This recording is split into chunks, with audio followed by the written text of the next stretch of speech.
Friends, welcome to the gate excellence.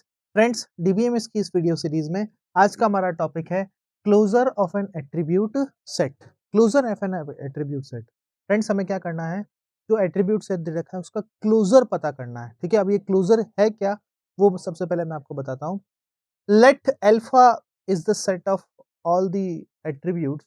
ठीक है, let alpha जो यहाँ पे मैं हमने कंसिडर किया है friends, let alpha is a set of attributes. ठीक है, now what is the closure of alpha. Alpha का क्लोजर हम किससे रिप्रेजेंट करेंगे, अल्फा प्लस से। किससे, अल्फा प्लस से रिप्रेजेंट करेंगे। नाउ फ्रेंड्स, ये जो क्लोजर है ये बेसिकली है क्या, ये इस डेफिनेशन में यहाँ पर मेंशन किया है, set of the attributes which are determined by alpha. ठीक है, set of the attributes which are determined by alpha और which are functionally dependent on X. Friends, ये वीडियो देखने से पहले आपको फंक्शनल डिपेंडेंसी का जो वीडियो है वो ज़रूर देखना चाहिए, क्योंकि फंक्शनल डिपेंडेंसी आपको आना ज़रूरी है। ठीक है, तो क्लोजर ऑफ अल्फा की डेफिनेशन क्या है friends, set of attributes which are determined by alpha और which are functionally dependent on X. ठीक है, जैसे कि हमने कहा था कि अगर हम लिखते हैं x टेंड्स टू y, इसका मतलब क्या है कि x डिटरमाइंस y और y is functionally determined dependent on x। ठीक है, इसका ये मतलब होता है। ओके, तो यहाँ पे अगर हमें कहा जाए कि दो एक रिलेशन है, रिलेशन आप मान लीजिए लेट से ए बी सी, एक रिलेशन है ए बी सी, उसके अंदर ये तीन एट्रीब्यूट्स हैं और इस रिलेशन के अंदर दो फंक्शनल डिपेंडेंसी है, ए टेंस टू बी और ए टेंस टू सी। ठीक है, आपको बताना है कि एट्रीब्यूट क्लोजर लेट से ए प्लस। ठीक है, ये एट्रीब्यूट है ए बी सी, तीन एट्रीब्यूट है इसमें, तो ए प्लस, यहाँ पे ए प्लस की वैल्यू क्या होगी। ठीक है, तो आप देखें कि फ्रेंड्स एक बात देखें आप कि ए प्लस अगर देखें आप तो क्या होगा, ए के ऊपर ए किसको डिटरमाइन कर रहा है, बी को। देखिए, डिटरमाइंड बाय अल्फा, क्या लिखा है, set of attributes which are determined by alpha. ए किसको डिटरमाइन कर रहा है, बी को, तो क्या होगा बी। क्या ए किसी और को भी डिटरमाइन कर रहा है क्या, ये आप देखें दूसरी फंक्शनल डिपेंडेंसी से किसको डिटरमाइन कर रहा है, सी को, तो यहाँ पर लिखेंगे हम सी। ठीक है, यहाँ पर क्या लिखेंगे हम सी। नाउ फ्रेंड्स, एक बात हमको ये भी पता है कि लेट से मैं अगर सिंपल ए का क्लोजर निकालूं, अगर मुझे कोई ये फंक्शनल डिपेंडेंसी अगर गिवन ना भी हो, तो एक पर्टिकुलर जो है एट्रीब्यूट उसमें खुद में तो आएगा ही आएगा, ए प्लस तो उसमें आएगा ही आएगा, ड्यू टू दी हम उसको कहेंगे क्या, ट्रांजिटिविटी, नॉट से ट्रांजिटिविटी, इसको हम कहेंगे basically trivial functional dependency, trivial functional dependency. ठीक है, ये मैंने आपको पढ़ाया था। तो यहाँ पे a प्लस जो है बेसिकली जो a है, यहाँ पे अगर हम मैं इसको हटा देता हूँ, a प्लस तो वैसे ए बी सी होगा। ठीक है, इसको हम हटा देते हैं, a जो है वो खुद से ही क्या होगा, फंक्शनल डिपेंडेंसी होगी यहाँ पर। ठीक है, तो एक फंक्शनल डिपेंडेंसी यहाँ पर ये भी अराइज होती है, तो इस हिसाब से देखा जाए तो एट्रीब्यूट a जो है उसका क्लोजर क्या बन जाएगा, ए बी सी। एट्रीब्यूट ए का क्लोजर क्या बन जाएगा, ए बी सी। ठीक है, और अगर हम देखें कि बी का क्लोजर अगर हमें निकालना हो, तो बी का क्लोजर हम कैसे निकालेंगे, क्या बी से कोई डिटरमाइन हो रहा है, क्या नहीं हो रहा है, ए से डिटरमाइन हो रहा है फ्रेंड्स, लेकिन ध्यान रखना इसको हम रिवर्स नहीं पढ़ेंगे। ए से डिटरमाइन हो रहा है बी, ए से डिटरमाइन हो रहा है सी, लेकिन बी से ए डिटरमाइन नहीं हो रहा है, तो बी का क्लोजर सिंपल बी ही होगा, because of this B tends to B. और इसी तरह से फ्रेंड्स मैं अगर सी का क्लोजर निकालूं, तो वो क्या होगा, क्या सी से कोई डिटरमाइन हो रहा है, क्या नहीं हो रहा है, तो यहाँ पे सी का क्लोजर भी क्या होगा, सी ही होगा। बट इसको हम क्यों लिख रहे हैं, क्योंकि सी जो है खुद का ही एक फंक्शनल डिपेंडेंसी होती है सी के साथ। ठीक है, तो ये हो गया एट्रीब्यूट क्लोजर। अब आप पूछेंगे कि इस एट्रीब्यूट क्लोजर का बेसिकली यूज क्या है, what is the use of this attribute closure. ठीक है, तो वो मैं आपको बता देता हूँ।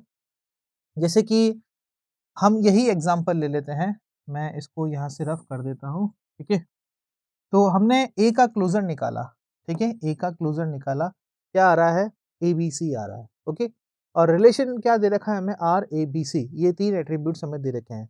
तो पहला जो यूज है, ठीक है, एट्रीब्यूट क्लोजर का फ्रेंड्स, वो है use to test the super key, it is use to test the super की।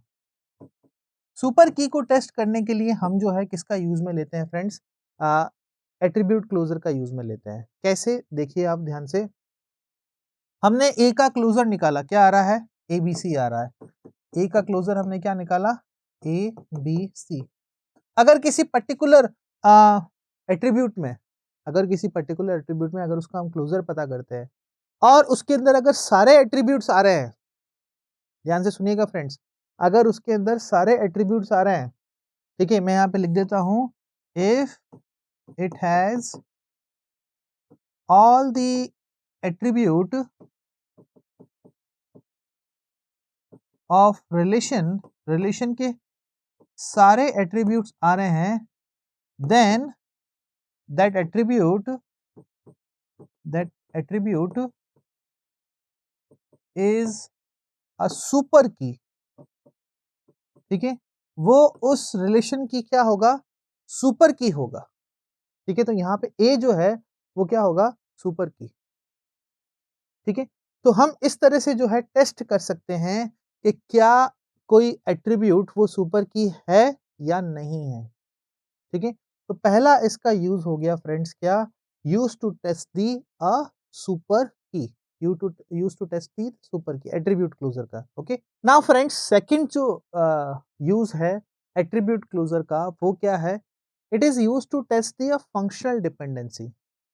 आपको चेक करना है कि क्या कोई फंक्शनल डिपेंडेंसी एग्जिस्ट करती है या नहीं करती है, रिलेशन में वो होल्ड करती है या नहीं करती है। ये अगर हमें चेक करना है तो हम करते हैं इसका test with the help of attribute closure.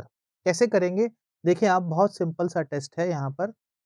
माना कि हमने एक फंक्शनल डिपेंडेंसी है a टेंड्स टू c और कोई रिलेशन है, let's say a R A B C, same example है जो अभी मैंने यहाँ पे लिया है फ्रेंड्स।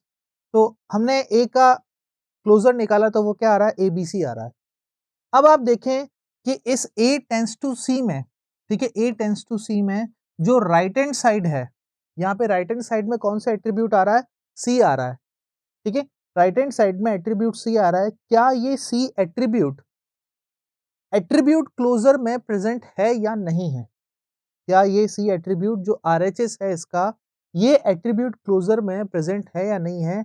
अगर प्रेजेंट है then this functional dependency A tends to C, then this functional dependency friends A tends to C holds in a relation. ठीक है, ये फंक्शनल डिपेंडेंसी है जो A टेंड्स टू C ये होल्ड करती है, ये एग्जिस्ट करती है। ठीक है, तो आपको जस्ट RHS देखना है, क्या RHS में, क्या RHS जो है वो एट्रीब्यूट क्लोजर में आ रहा है या नहीं आ रहा है।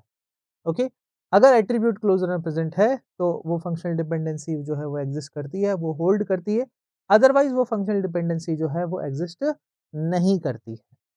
ठीक है, तो और एक इसका यूज आप और कह सकते हैं, जैसे कि हमने अभी एट्रीब्यूट क्लोजर निकाला है, ठीक है, अभी हमने एट्रीब्यूट क्लोजर निकाला है, वैसे ही फ्रेंड्स हम जो है फंक्शनल डिपेंडेंसी एफ क्लोजर भी निकाल सकते हैं। तो फंक्शनल डिपेंडेंसी जब एफ क्लोजर निकालते हैं तो हमें एट्रीब्यूट का ही पहले क्लोजर निकालना होता है, तो वो भी निकालने के लिए हम जो है एट्रीब्यूट क्लोजर का ही हेल्प लेते हैं। ठीक है, so friends these are the some basic uses of attribute closure. और एट्रीब्यूट क्लोजर होता क्या है ये मैंने आपको बता दिया, इसके यूजेस क्या है ये भी हमने देख लिया है। ठीक है, तो फ्रेंड्स आई होप कि इस पर्टिकुलर वीडियो से जो हमारे आज का कंसेप्ट है to find the attribute closure, ये फ्रेंड्स ये आपको समझ में आया होगा। Thank you so much for watching this video.